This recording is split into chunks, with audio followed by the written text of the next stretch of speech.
Now that I'm filming more of my projects, I need better ways to hold my camera. The first one is a shoulder rig that is made of mostly 3D printed parts, some aluminum tubing and a bunch of nuts and bolts. Download link to all the files is in the video description.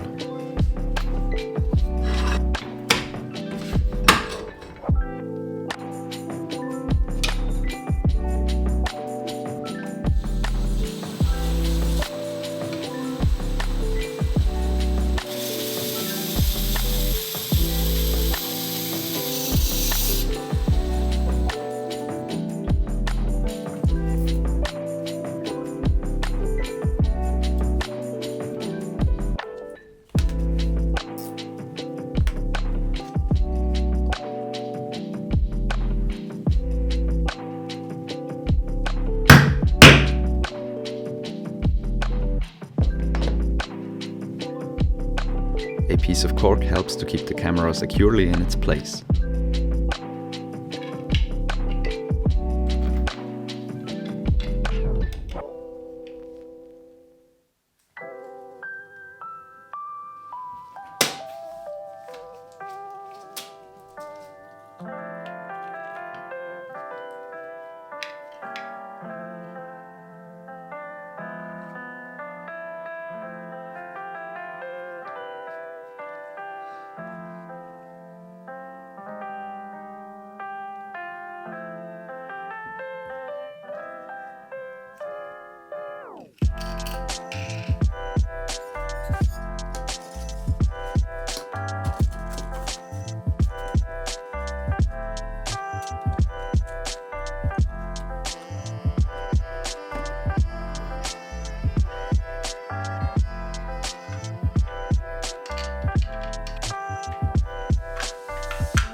The second design is a handheld rig made from bent and welded square steel tubing.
Since I don't have a welding machine, I got a friend at work to help me out.